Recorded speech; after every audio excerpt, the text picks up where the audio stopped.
Henry Gutiérrez es el gobernador del departamento de Caldas y es uno de los gobernadores que está precisamente en la federación en estos momentos en Bogotá, en esa reunión de la que les estamos hablando. Gobernador Gutiérrez, bienvenido. Mil gracias por aceptar esta invitación de Blue Radio.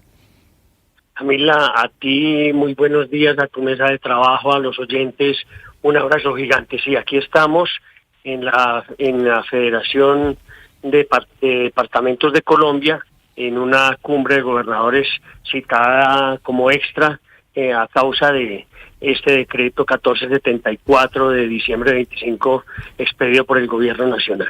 Pero gobernador, oíamos ahí un video que publicaba el gobernador de Antioquia, Andrés Julián Rendón, diciendo no vamos a acatar esta emergencia económica hasta que no la revise la Corte Constitucional. ¿Están todos los gobernadores del país subidos en esa postura o hay unos que no están de acuerdo con eso que escuchamos del gobernador de Antioquia?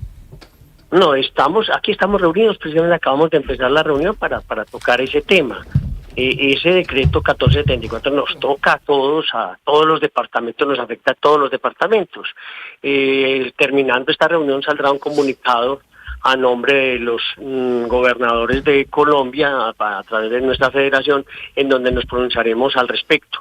Pues de no acatarla y es una medida nacional, es un decreto nacional, y hasta que la Corte Constitucional no nos diga lo contrario, pues está vigente. Lo que esperamos es que la Corte Constitucional, el señor magistrado en su sapiencia, diga que el decreto no va y que no es aplicable, y que al menos se hayan unas medidas de suspensión temporal mientras ellos hacen el estudio pertinente. Pero entonces, gobernador Gutiérrez, sí, permítame lo interrumpo, pero entonces no está usted o no están todos de acuerdo con lo que escuchamos hace unos minutos del gobernador de Antioquia, es decir, no acatamos esto hasta que no se pronuncie la Corte Constitucional. Para usted, hasta que la Corte no revise, toca acatar ese decreto de emergencia económica que se emitió en diciembre del año pasado.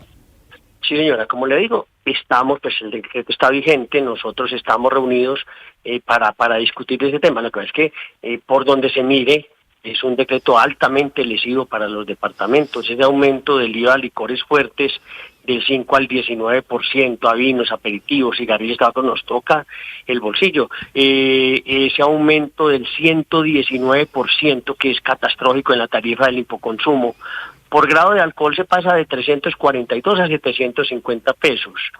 Y recuerden que el impuesto al consumo es un tributo nacional transferido a las entidades territoriales hace muchos años, y nosotros nos rige un principio de autonomía fiscal que nos lo dio la Corte Constitucional.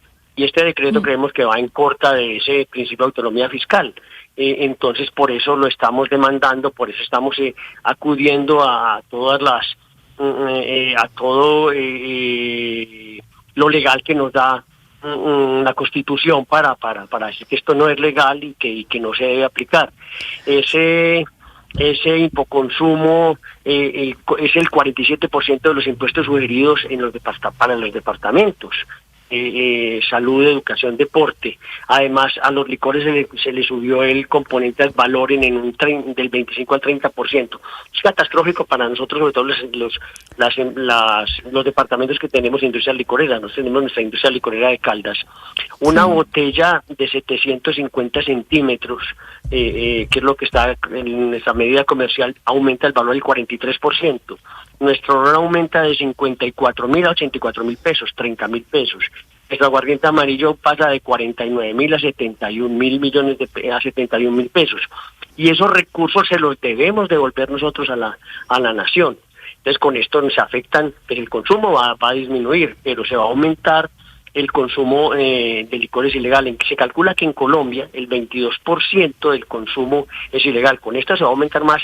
Esto es una renta grandísimamente rentable para la economía ilegal. Entonces se va a seguir consumiendo el licor ilegal, la adulteración del licor se va a aumentar notoriamente. Hablando de eso, el 36% del consumo de cigarrillos en Colombia es ilegal. En solo cigarrillos creemos que se pierde más de 1 billón de pesos para las rentas departamentales. Entonces nosotros estamos aterrados con este decreto y esperamos que no se le dé cumplimiento a él. Gobernador, usted hace una serie de cuentas que también lo hizo la industria licorera de Caldas. Por supuesto, usted representa ahí el departamento de Caldas, donde se hace, por ejemplo, el aguardiente amarillo de Manzanares o el ron viejo de Caldas. Y permítame recordar esos valores que usted daba. Una botella de 750 mililitros de aguardiente amarillo va a pasar de 49.000 pesos a 71.000 pesos. Y la de ron va a pasar... Sí. Va a pasar de 54.545 a 84.604. La industria licorera de Caldas lo que dice es, si esto se sigue haciendo así y si se mantiene este decreto de emergencia, la industria pues va a desaparecer. Y nosotros pues contribuimos, por ejemplo, al tema de salud de manera importante. ¿Cómo van a manejar entonces ahí en Caldas, específicamente con la industria licorera de Caldas, este tema mientras se resuelve esto constitucionalmente?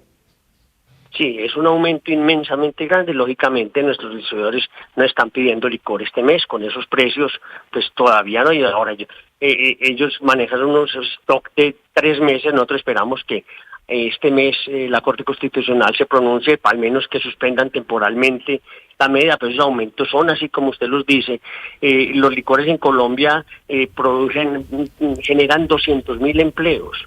El 1% del Producto Interno Bruto. Entonces lo que vamos a ofrecer con esto es el mercado ilícito, el consumo ilegal, el licor adulterado. Esa va a ser otra renta grande, además de la minería ilegal y de los cultivos ilícitos de coca y de marihuana. Esta va a ser una gran renta para el mercado, para las organizaciones ilegales.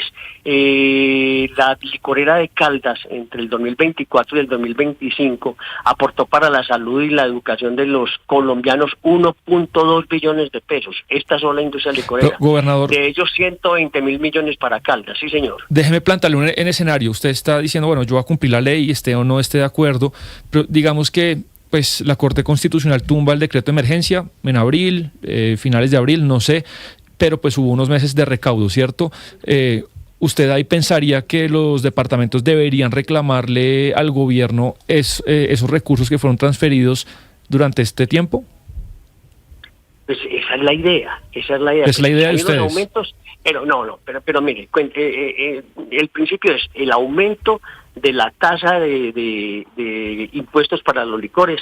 Es una medida regresiva, es una medida que va contra el consumo legal, es una medida que afecta directamente a las licoreras, ¿sí? Y ese dinero, lo que quiero decirles es que no va para los departamentos. Ese dinero los departamentos tienen que devolvérselos al gobierno nacional. Y nosotros por ley tendríamos ese principio de autonomía fiscal, nos lo dio la Corte Constitucional del departamento hace muchísimos años, porque ese es un tributo nacional. Era un tributo nacional y ahora es un tributo de entidades territoriales.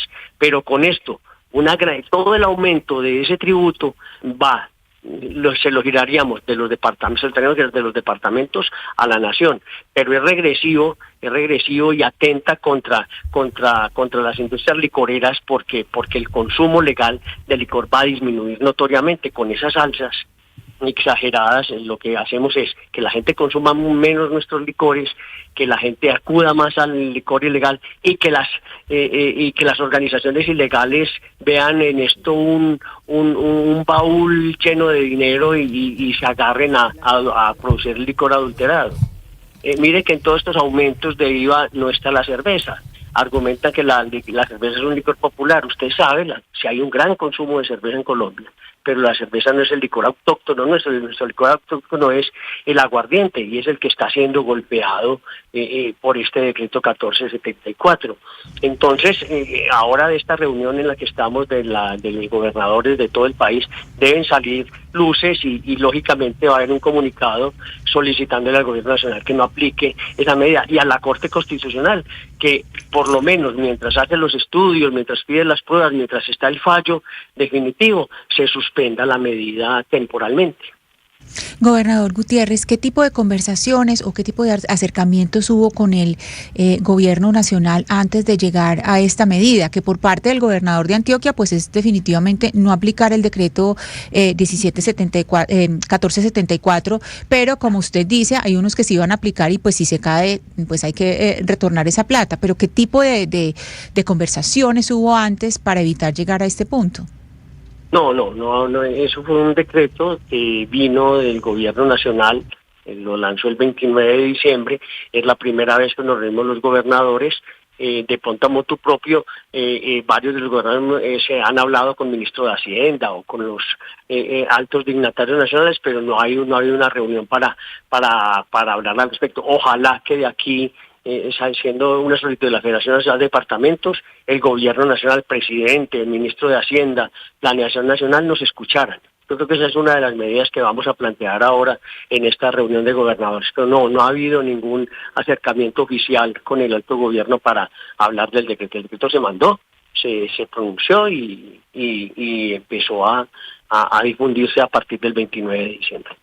Gobernador, aprovechando que lo tenemos en la línea, le quiero preguntar sobre otro tema que tratamos esta semana, empezando pues ya el año oficialmente, y tiene que ver con los peajes, porque el presidente Gustavo Petro dijo a través de su cuenta de X que iban a liberar, así como en la costa Caribe, las vías de algunos peajes, igualmente lo iban a hacer en el eje cafetero. Y de hecho, escuche usted lo que nos dijo aquí un representante de su región, del departamento de Caldas, el representante Octavio Cardona, preguntándole al vicepresidente de la ANI sobre qué iba a pasar con ese peaje, si lo iban a levantar, si ya no iba a estar a cargo de la concesión y de dónde iban a salir los dineros. Escuche usted lo que nos dijeron ese día.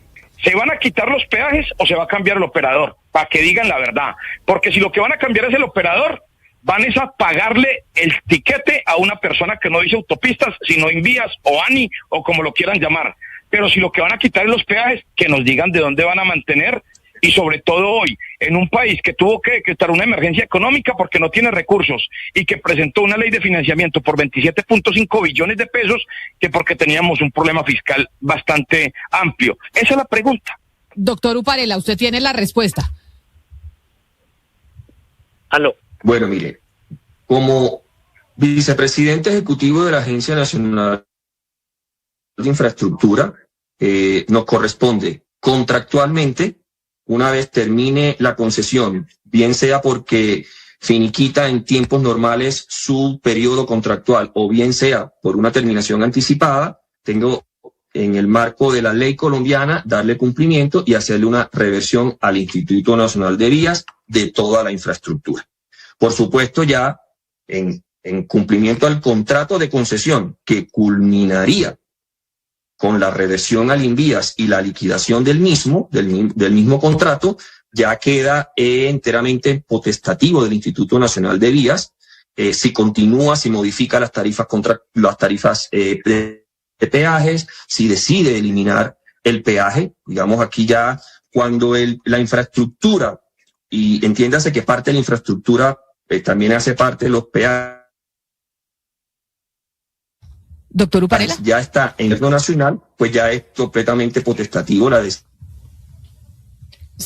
de si continuar o no con los peajes. Mientras y entonces peajes, ahí es donde yo le quiero preguntar a usted como gobernador de Caldas, que le afecta pues directamente este tema de la vía y lo que dijo el presidente Gustavo Petro y la respuesta del vicepresidente de la ANI, que dice, mire, no sabemos, estamos en análisis. Usted como gobernador, ¿sí le gustaría que le terminaran la concesión un año antes a esta vía o no? Mire, señora periodista, esa concesión Autopistas del Café termina en el 2027. Y nosotros sabemos que en este momento, en Vías, Gobierno Nacional y la concesión están hablando de la reversión, que si se dan los tiempos debe terminar en el 2027. Nosotros tenemos en esa concesión Autopistas 7 peajes. De ellos hay 5 que afectan directamente a Caldas, 5 que están en nuestro territorio, dos de ellos en límites entre Caldas y Risaralda. Es como la pregunta que le hizo a Pambelén, ¿mejor ser rico o ser pobre? Pues la respuesta es obvia. Nosotros desearíamos, por ejemplo en el caso de Caldas, Manizales está rodeada de peajes, no tenemos 5 peajes en Caldas, nosotros hemos abogado porque 3 de esos peajes se quiten, o al menos en 2 de ellos, 3 peajes que hay cercanos a Manizales se quiten, no estén más en la concesión. Nosotros creemos que los peajes, las concesiones, permiten unas buenas vías. Y si se va a acabar la concesión, nosotros le pediríamos al Gobierno Nacional la garantía y hemos propuesto de pronto una unión entre Invías, Gobernación de Quindío, Gobernación de Caldas, Gobernación de Risaralda, para administrar esos recursos, que los recursos que se recauden en esa concesión en un futuro con los peajes que queden sean invertidos en esa misma zona, no que entren a una bolsa nacional, porque entonces no va a haber dinero para las obras en nuestras vías. Nosotros creemos que los peajes, el sistema de peajes debe seguir, no en la proporción en que está en este momento. Nosotros no somos amigos de esos 5 peajes en el departamento de Caldas. Creemos que con un peaje que separe a Manizales de Pereira sería más que suficiente, reacomodando tarifas o como ¿Y las cuentas les dan, gobernador? Porque lo que nos decía ese día el representante de su región es que efectivamente, pues si le preguntan a uno si quieren que le quiten los peajes, todos vamos a decir que sí, nadie quiere pagar más peajes. Pero lo que él decía es, no se tiene garantía de dónde va a salir la plata, y sobre todo ahora que estamos en medio de déficit fiscal, de emergencia económica que ustedes los gobernadores están quejando. ¿Les dan las cuentas cuando ustedes hacen ese análisis en la región para que se quiten esos peajes y se pase solo a 3? ¿Las cuentas dan para mantener la vía?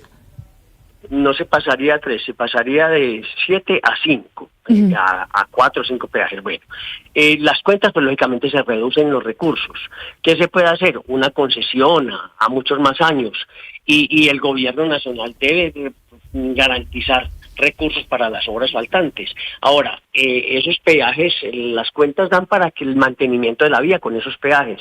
Yo no sé qué tanto dinero, y eso lo dirán los analistas financieros, qué tanto dinero queda para obras que hacen faltas y que hacen falta en la autopista del Café, que son necesarios. Pero de eso lo que nosotros decimos es, los peajes que hay cercanos a Manizales, que son 3, deberían desaparecer. Y ese peaje, esos 2 peajes entre Santa Rosa y Chinchiná, y uno entre Chinchiná y Manizales, están a menos de 10 kilómetros y son tarifas altísimas. No se justifica, eso es regresivo.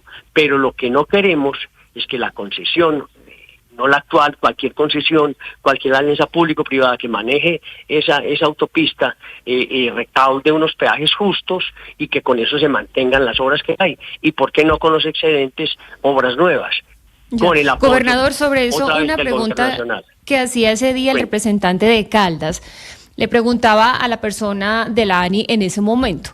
Lo que quieren es quitar los peajes, realmente usted dice, quitaríamos 2 de 7 peajes, quedarían 5, 3, o se cambiaría simplemente la escarapela del trabajador, es decir, se quita la autopista del Café y se pone la escarapela del Invías, que vendría siendo un poquito menos ventajoso para Caldas, porque pues Invías traslada los recursos a nivel nacional, pero los pasajeros, los conductores seguirían pagando el peaje. En las conversaciones que usted dice que ha sostenido entre ellos con Invías, ¿cuál es la respuesta a esa pregunta?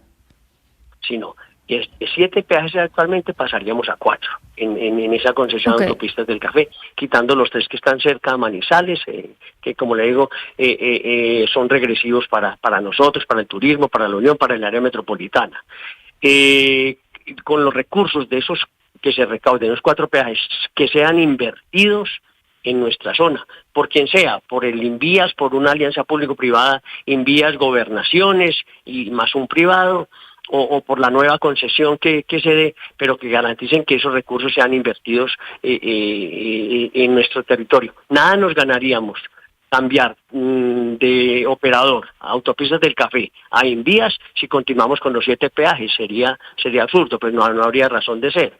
Entonces, la posición nuestra es esa: sí a los peajes, en un número justo, sobre todo para el departamento de Caldas, que es el que tiene, como le digo, 5 de los... Tenemos en nuestra zona 5 de los 7 peajes. Nosotros creemos que con 4 peajes en la concesión podría ser suficiente para el mantenimiento, y con los excedentes, obras en la vía, más recursos del gobierno nacional, que pues todos pagamos impuestos para, entre otras cosas, para la movilidad. Pues gobernador de Caldas, muchas gracias por estar con nosotros, gobernador Henry Gutiérrez. Gracias por estar con nosotros hablándonos de esa especie de revelación que están teniendo los gobernadores en estos momentos, y pues aprovechando que nos contestara la situación de los peajes ahí en esa autopista del Café. Gracias por estar con nosotros y mucha suerte. No, a ustedes muchas gracias por la oportunidad, y un abrazo gigante. Mire, Camila, uno entiende que claro que los peajes, digamos, son un mal necesario, y en estos micrófonos hemos dicho que hay peajes que son absolutamente necesarios y que uno ve en la carretera lo buena que es la carretera en muy pocas oportunidades, infortunadamente, lo bueno que son las carreteras gracias a los peajes que nosotros pagamos. Pero esto que nos dice el gobernador Gutiérrez es que es una exageración. Mire, Caldas es un departamento que tiene 7.888 kilómetros cuadrados. Los kilómetros que tiene de vía primaria es de 734, de vía secundaria 1.170 y terciaria 668. Que nos digan a nosotros que hay 5 peajes. Es que eso es un exabrupto, Camila. O sea, para un departamento de ese tamaño, 5 peajes. Eso es demasiado. Entonces no es, claro, manejar por Caldas, las carreteras en Caldas son impresionantes, pues las autopistas del Café son impresionantemente buenas, pero también hay que mirar, es decir, hay que tener también como una mirada a lo que se está haciendo en el espacio que tiene un departamento y el cobro que se está haciendo a las personas, a los ciudadanos. Yo creo que yo no me había dado cuenta, pues por lo menos me sorprende mucho la cantidad, no solamente la cantidad de peajes, sino para el tamaño, porque Caldas es de los departamentos más pequeños. A lo mejor usted tiene razón, Ana Cristina, o sí se justificaba, pero esa no es la manera, y el presidente es muy fuerte. Es que al final es lo de siempre, es el gobierno metiéndose en la tesorería y en las decisiones de los departamentos, porque es que también los gobernadores son elegidos por voto popular. Acá hay división, digamos, administrativa y política del poder. Entonces llega un gobernador, sea el que sea, y un día el gobierno le dice, no, vea, ahora los impuestos de los que usted se financia en gran parte, que es el licor y los cigarrillos, aumentan mucho. ¿Por qué? Porque nosotros queremos. Ahora los peajes que usted maneja, ahora no, usted va a tener que financiarlos. Entonces, más allá de que la decisión sea buena o mala, yo no me meto ahí, es filosófica, oiga, el poder también se tiene que respetar a nivel departamental y local. Y yo creo que al final, que es lo que es el tono de todo este gobierno, y termino con esto, Lina, es la nación avasallando absolutamente las decisiones locales. Pero Sebastián, más allá de eso, es que hay una ley que le pone a los departamentos estos impuestos como el recaudo es de ellos, y yo lo que quisiera entender es qué va a pasar finalmente en la Corte, si esto se va a terminar cayendo, porque por ley esto tendría que haberse modificado en el Congreso, no a través de un decreto. Entonces habrá que ver, y finalmente cuando salga este comunicado de los gobernadores, porque lo que yo interpreto, y esto es lo que le entendí al gobernador de Caldas, es que finalmente ellos van a pedir, mientras se conoce la decisión de la Corte, son unas medidas cautelares de suspensión de estos efectos. Habrá que ver qué se decide en el alto tribunal. Por eso es que es tan importante, y yo he insistido aquí, Sebastián, durante tantos años, el concepto de la autonomía fiscal, territorial o de las regiones, porque es lo que usted acaba de decir. Es el gobierno nacional apropiándose de los recursos de las regiones para disponer a discreción cómo lo va a distribuir. Exactamente eso es lo que está ocurriendo, y está mal que sí ocurra. Pero mire, el tema de los dos temas, el tema de los impuestos a los licores, inmediatamente, contrario a la voluntad del gobierno, que esa es la gran paradoja, contrario a la voluntad del gobierno, se va a traducir en más contrabando, más adulteración de licor y por consiguiente más afectación en la salud. Porque claro, consumir licor adulterado es un riesgo enorme para la salud, pero al incrementarse de una manera tan absurda el precio de los licores, lo que va a ocurrir es inmediatamente más contrabando, va a entrar mucho más licor de contrabando al país y más adulteración de licor que va a afectar a la salud. Eso es lo que tiene que ver con el tema de los licores. Y lo que tiene que ver con los peajes, yo creo que, Ana Cristina, es importante tener en cuenta el aspecto geológico de los departamentos y de las regiones. Una cosa es el mantenimiento de vías en la región Caribe, por ejemplo, que no es quebrada, que es una región más bien plana y todo lo demás, y otra cosa es hacer mantenimiento en unas vías absolutamente, topográficamente hablando, quebradas, que son muy inestables. Entonces yo creo que no es el tema de la extensión del departamento ni la extensión de la vía, sino las condiciones geológicas, topográficas de la región, que hace que sea mucho más complicado mantener en buen estado unas vías quebradas como la del eje cafetero, y otra cosa, por ejemplo, lo pongo a manera de ejemplo, en la región Caribe, que usted encuentra que son la topografía y la manera de la tierra, del desplazamiento geográfico, es mucho más fácil.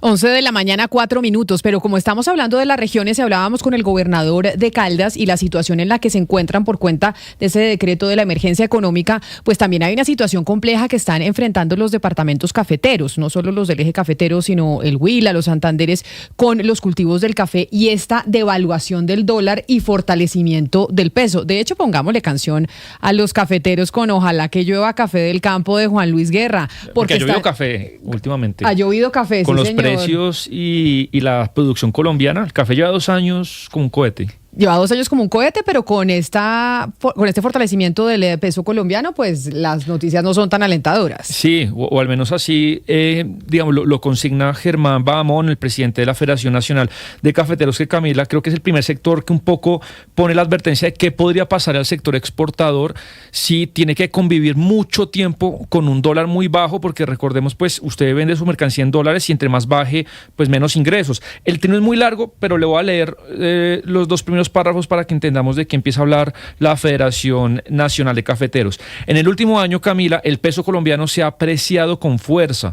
Pasamos de un dólar de 4.400 a comienzos de enero de 2025 alrededor de 3.663 en enero de este año. Es una apreciación cercana al 16.7%. Para muchos esto suena una buena noticia, pero para un país, Camila, que vive de producir y exportar, una revaluación tan rápida tiene un costo real. Pues permítame saludar entonces al doctor Germán Bahamón, gerente general de la Federación Nacional de Cafeteros. Doctor Bahamón, bienvenido. Gracias por estar con nosotros en Blue Radio. Camila, un gusto saludarte. Mil gracias por la invitación. Un saludo a la mesa de trabajo y a la audiencia de Blue Radio. Bueno, ahí lo vemos muy bien informado los que están conectados con nosotros a través de nuestro canal de YouTube con camisa de la Federación Nacional de Cafeteros. Está muy bonita, que nos mande una, ¿no? ¿Sí? Está muy linda, a mí me gusta mucho. Mire, doctor. Con el mayor gusto. Cuando estoy en regiones, que hoy estoy en regiones, me pongo mi camisa de trabajo. Mire, hablando de las regiones, porque ahora estábamos precisamente con el gobernador de Caldas, le pregunto sobre eso que estaba leyendo, Sebastián, de un trino que usted escribió, y es el impacto que tiene la tasa de cambio en estos momentos para los cafeteros del país. Se está fortaleciendo el peso colombiano de manera importante y el dólar se está debilitando a nivel mundial. Tal vez Colombia ha sido una de las monedas más fortalecidas, pero pues el dólar se está debilitando. ¿Eso cómo los afecta o cómo nos afecta a nosotros en el país? Mira, déjeme empezar poniendo un contexto. Es importante que entendamos que, digamos, que hay una balanza comercial. La Federación Nacional de Cafeteros, que está trabajando desde hace muchísimos años, 98 años, por el desarrollo de la economía cafetera, ha buscado exportar. Es el producto exportador no minero más importante de Colombia. Entendemos que hay variables macroeconómicas que no tienen ningún... Doctor, hemos tenido problemas con el internet de los invitados, igual. ¿No? Ayer igual. Pero es el sonido porque usted lo ve, la imagen está impecable, pero es el retorno, el sonido. Pero sí, lo que nos estaba diciendo ahí Camila es, pues, por ejemplo, en el tema del petróleo, que se dice que a partir de cierto precio el barril, la industria petrolera empieza a dejar de ganar plata. Entonces, pues si el dólar sigue mucho tiempo así, pues interesante preguntarle si todo lo que el café ha aportado al sector agro, que ha sido bastante en este gobierno, pues cómo se puede comportar este año. Oiga, y además sabe que también es importante preguntarle sobre una noticia que vimos también en redes sociales que ponía el embajador de China en Colombia ayer en la red social X. A ver si me ayudan nuestros compañeros de nuestro canal de YouTube en Blue Radio en vivo, sí, diciendo algo pues muy positivo para la marca Juan Valdez en Colombia, que es como nuestra marca embajadora en el mundo. Decía el embajador: vamos a conquistar el mercado chino. Primera tienda de Juan Valdez en Shanghái, y pone una foto de Juan Valdez pues con y de un vasito y demás, con unas letras en chino mandarín que nosotros no entendemos, pero pues es una noticia importante porque imagínese, yo no sabía que no teníamos tiendas Juan Valdez en China, y acá lo que dice el embajador es con la foto y todo, vamos a conquistar el mercado chino. Y creo que es como una de esas bebidas de café frío que tiene hielo, es como un latte, no sé si a usted le gusta eso, es como un café con hielo, Y en el caso en que Camila, por lo que sea, el sabor o la marca pegue en China, imagínense las oportunidades que da allá. Pues es que es el segundo país más poblado del mundo. ¿Usted se imagina dónde conquistemos los chinos con nuestro café? Juan Valdez se vuelva viral en TikTok, allá en China o algo, pues una gran oportunidad. Creo que tenemos nuevamente la conexión con el doctor Bahamonde. Doctor Bahamonde, lo escuchamos. Es que perdimos la comunicación por un momento. Ok, Camila, no, les estaba diciendo que el tema de la apreciación del peso, pues definitivamente tiene un impacto en el valor de la carga que se le está pagando al cafetero. Son variables macroeconómicas que en muchas ocasiones son incontrolables, pero que aquí sí vemos que hay, digamos que una injerencia de decisiones importantes nacionales que podrían estar afectando, y eso es la preocupación nuestra. La primera, pues claramente han incrementado las remesas, y es porque hay mucha gente que ha salido del país, y además también el narcotráfico ha traído muchísimos dólares al país. Pero hay algo bien importante, y es que el endeudamiento que está asumiendo la nación en dólares también trae. Entonces eso ha generado una presión para que se aprecie el peso colombiano, y eso a la postre está mostrando que hay un impacto en el valor que se le paga al cafetero por su carga de café. Pero eso entonces, es la advertencia que estamos haciendo. Pero entonces ustedes, los cafeteros, doctor Bahamonde, consideran que este fortalecimiento del peso colombiano no obedece a lo que está pasando con el dólar a nivel mundial, sino realmente obedece a decisiones del gobierno nacional. O sea, ustedes están montados en la tesis de que es por cuenta del endeudamiento externo que estamos teniendo en estos momentos y demás. No, yo quiero ponerlo con claridad. Hay dos factores que son estructurales, que son el incremento de las remesas y definitivamente los dólares que pueden estar llegando al país por causa del narcotráfico. Pero hay dos factores coyunturales. Un contexto que es el que acaba de mencionar Camila, un contexto global que ha ocurrido en los diferentes países, y es que se aprecia la moneda local. Pero hay otro que es el segundo factor coyuntural, que es esta llegada de estos 5.000 millones, o por lo menos haber adquirido deuda externa en dólares, lo que hace también que sume a estos factores. Eso quiere decir que en unos 12 meses se ha apreciado 46 pesos con respecto al dólar, y eso afecta. ¿Qué quiere decir eso en plata para el caficultor? Que hoy, con el mismo esfuerzo de hace un año, está recibiendo alrededor de 500.000 pesos por carga menos. Entonces, definitivamente esto no es un reclamo a nadie, pero sí es una necesidad de que el gobierno tome medidas responsables para proteger. Yo entiendo pues que cada sector es un mundo diferente y hacerlo igual no, pero para que de pronto nos dé señales cómo interpretar su advertencia. Se dice que en el sector petrolero, cuando por ejemplo el barril baja por debajo de 57, 56 dólares, la rentabilidad se empieza a tentar seriamente. No sé esas cuentas en el sector cafetero, cómo funcionen, a partir de qué dólar incluso se empieza a producir a pérdida, o a partir de qué dólar es realmente muy peligroso que para su sector. ¿Existe como ese límite? Nosotros tenemos dos variables que fluctúan, ¿cierto? Una es la tasa representativa del mercado y otra es la cotización en la Bolsa de Nueva York. Lo que estamos viendo en este momento es que la tasa representativa del mercado es la que está bajando, pero la cotización en la Bolsa de Nueva York se ha mantenido estable, por encima de los 3,50. Si las dos bajan, tendríamos pérdida de rentabilidad. ¿Qué es lo que está ocurriendo en este momento? Que hay una de las dos variables, que es la de la tasa representativa del mercado, que está afectando. Menos mal, tenemos todavía una cotización en la Bolsa de Nueva York que está por encima de los 3,50, lo que nos hace perfectamente posible mantener rentabilidad. El problema sería si la otra, que es la cotización, empieza a caer. Queremos que tengamos un dólar o un peso colombiano con respecto al dólar que no sea artificialmente potente, sino que se mantenga estable en lo que estaba. Yo creo que para los que importan y los que exportamos, 4.000 es una tasa representativa que estaba funcionando. Lo que está ocurriendo en este momento es que está ya en 3.613 como quedó ayer, y eso ya nos genera preocupación. Ahora, hablando de noticias positivas, estábamos cuando perdimos la comunicación con usted por un momento comentando un trino que puso el embajador de China en Colombia, para que no todas son de cal, o sea, algunas son positivas, que Juan Valdez llega a China, llega a Shanghái, la primera tienda Juan Valdez, y que vamos a conquistar el mercado chino. Ahí quienes están conectados con nosotros a nuestro canal de YouTube pueden ver ese mensaje que envió el gobernador chino. ¿Cuándo se abre, doctor Bahamón, esa tienda? ¿O cómo así, cómo es que llegamos con Juan Valdez al mercado de los chinos? Mira, nosotros desde que estoy trabajando para los cafeteros hemos identificado que China definitivamente es un mercado a desarrollar. Como ustedes lo mencionaban anteriormente, tiene una potencial por el número de habitantes que tiene ese mercado, y que si lo conquistamos tendríamos la posibilidad de crecer enormemente. China todavía es incipiente en el consumo, pero para volver al tema, Buen Café, que es la fábrica de café liofilizado, ya está vendiendo café en frascos en el mercado chino.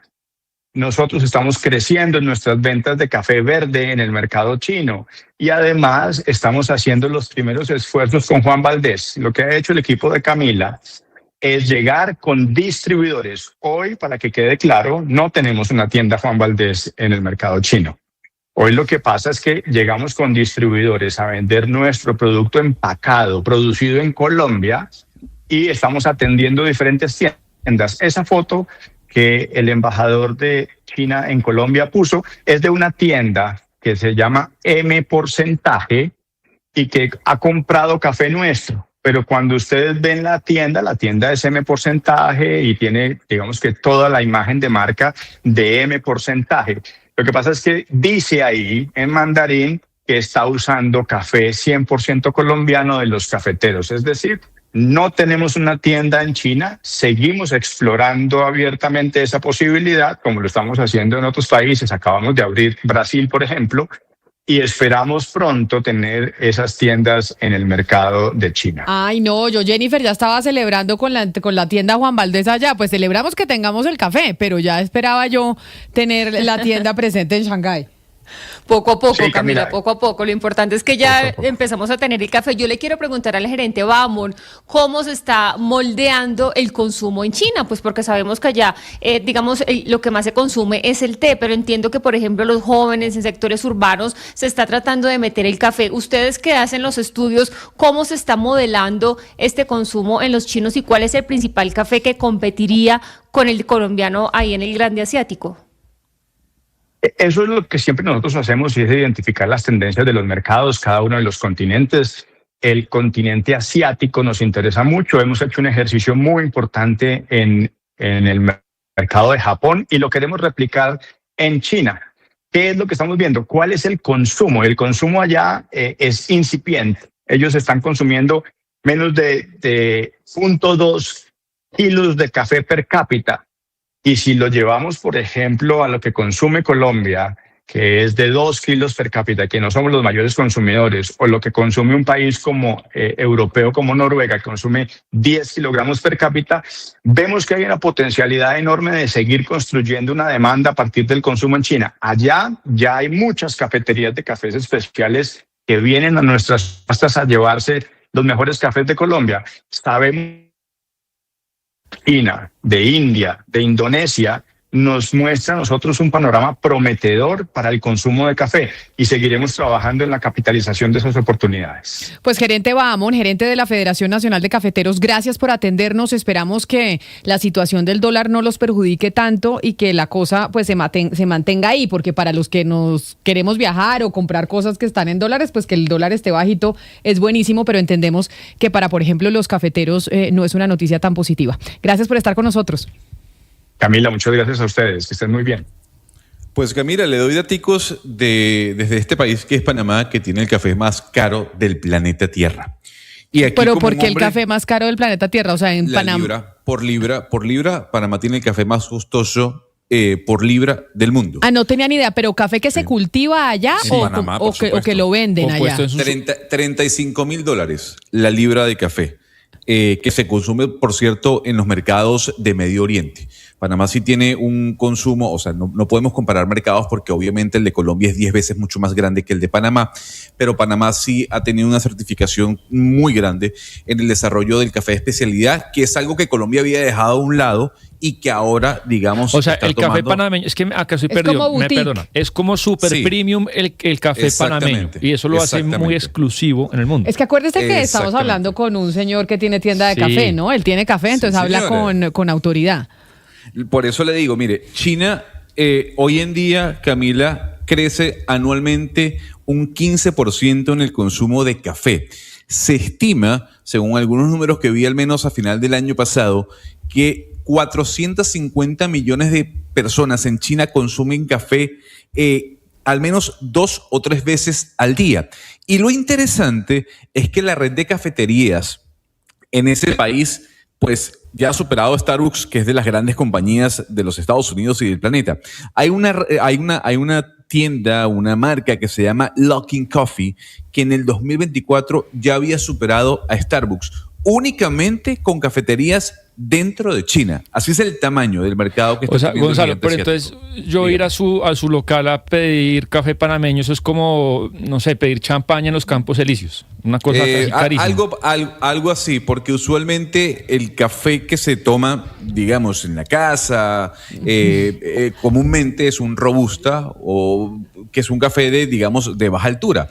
En Panamá se está consumiendo mucho el café arábigo, que es de alta altura con diferentes varietales, desde el geisha, desde el pacamara, en fin. O sea, digamos que nosotros somos premium, somos exclusivos, señor Sebastián. Oiga, Gonzalo, una cosa, y esto sí es pregunta porque me hizo acordar usted de una historia que me contaron que a mí me sorprendió porque no la conocía en mi ignorancia de cafés y demás, aunque sea del eje cafetero, pero me contaron que en Vietnam está el café más exótico, exclusivo y que allá venden la taza más cara. Es un café que se hace a partir de heces de una criatura que se llama civeta, que se parece a un gato. El gato, bueno, la civeta, el animal se toma unos granitos, los digiere y con esas heces hacen el café y al parecer es como la bomba de cafés en el mundo exótico y carísimo. ¿Usted lo ha escuchado? Porque si no tengo el precio de cuánto vale ahí, ahora que usted dice que en Panamá es el café más caro del mundo. Pues digamos que por libra el café más caro del mundo en la actualidad es el de Panamá. Vietnam, al ser uno de los 3 productores más grandes de café del planeta, ahí de la mano con Brasil, Etiopía, etcétera, incluso Colombia, hay que decir que la taza de café de ese Kopi Luwak, que es un café de Vieta o de civeta, perdón, para ser mucho más exacto, sí tiene un precio muy por encima de lo que puede hacer un café tradicional. Incluso dicen algunos, y cuando uno compara los precios de las tazas, sobre todo en Medio Oriente, que es donde pagan más por taza de café, al igual que en Japón, que estaría muy parecido el precio de este Kopi Luwak o café de civeta con un café geisha, del varietal geisha, que digamos es la bandera que tiene Panamá hoy en día. No, bueno, pues aquí estamos en clase de café. En clase de café, gracias a don Gonzalo Lázaro. Y vamos a hacer una pausa cortica y volvemos porque, hablando con Gonzalo, pues trajo un estudio, Ana Cristina, para echarnos en cara a usted y a mí una campaña que hemos venido adelantando desde hace bastante tiempo sobre las redes sociales y los menores de edad. Estás escuchando Blue Radio. Blue Radio.